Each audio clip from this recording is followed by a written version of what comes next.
Hello friends, welcome to my channel. दोस्तों, हमारे हिंदू धर्म में सावन के महीने को बहुत ही अधिक महत्वपूर्ण माना गया है और भगवान शिव की कृपा प्राप्त करने के लिए सावन का महीना अति उत्तम है। पूजा पाठ के लिए तो है ही, साथ ही साथ दान पुण्य के लिए भी बहुत ही उत्तम माना गया है। कहा जाता है कि चातुर्मास में भगवान श्री हरि अपनी योग निद्रा में चले जाते हैं तो भगवान शिव ही इस दुनिया का पूरा भार संभालते हैं। तो जो भी सावन के सोमवार को भगवान शिव की पूजा करते हैं, व्रत करते हैं, तो उनकी सारी इच्छाएं भगवान पूरी करते हैं। लेकिन हमें ये ध्यान रखना चाहिए कि हमें किन चीज़ों का दान करना चाहिए और किन चीज़ों का दान नहीं करना चाहिए। तो आज की वीडियो में हम इसी टॉपिक पर चर्चा करेंगे, इसी पर बात करेंगे कि हमें कौन सी चीज़ें दान करनी चाहिए और कौन सी चीज़ें दान नहीं करनी चाहिए। तो बने रहिए वीडियो में अंत तक, और यदि वीडियो अच्छा लगे तो वीडियो को लाइक करिए, शेयर करिए, साथ में चैनल को भी सब्सक्राइब कर दीजिए और बेल आइकन को प्रेस कर दीजिए। इससे जो मेरे वीडियो आएंगे आपके पास उसका नोटिफिकेशन सबसे पहले आ जाएगा। तो चलिए अब हम जानते हैं कि कौन सी ऐसी चीज़ है जो कि हमें दान में नहीं देनी चाहिए। तो सबसे पहली चीज़ है झाड़ू।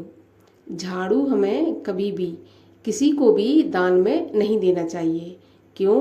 क्योंकि झाड़ू को माता लक्ष्मी का रूप माना गया है। झाड़ू जो कि हमारे जीवन में साफ सफाई का काम करता है और हमारे जीवन को व्यवस्थित करता है।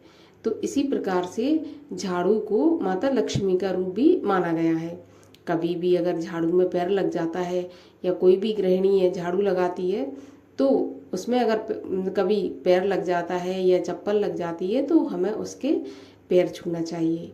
झाड़ू को माता लक्ष्मी का सूचक माना जाता है। यदि हम झाड़ू को दान करते हैं तो हमारे घर में धन नहीं टिकता है और धन धान्य की कमी भी इससे हो जाती है। तो हमें कभी भी झाड़ू को दान में नहीं देना चाहिए। अब दूसरी चीज़ आती है स्टील के बर्तन।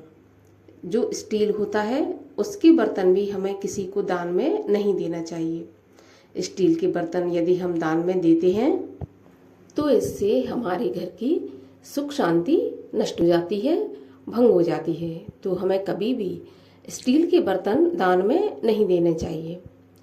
हाँ, यदि स्टील पर जो तांबे की पॉलिश होती है उसको अगर वो पॉलिश है तो हम दान में दे सकते हैं, लेकिन प्योर स्टील का हमें दान में नहीं देना चाहिए। अब अगली चीज़ आती है तेल। तेल चढ़ाना शनिदेव पर बहुत ही शुभ माना जाता है।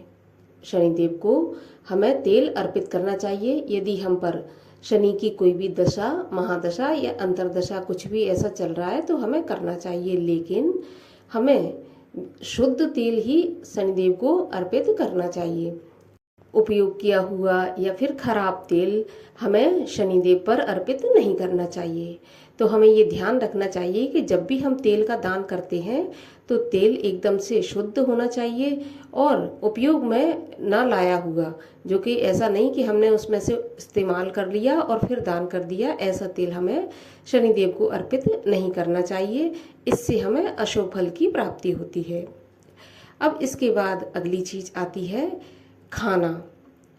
खाना यदि हम किसी को भोजन करा रहे हैं, किसी को खिला रहे हैं, जैसे कि कोई साधु है या कोई भिखारी है या घर में कोई रिश्तेदार भी है, अगर हम भोजन करा रहे हैं तो हमें ये ध्यान रखना चाहिए हमें ताज़ी भोजन ही उनको कराना है, बासी भोजन नहीं कराना है।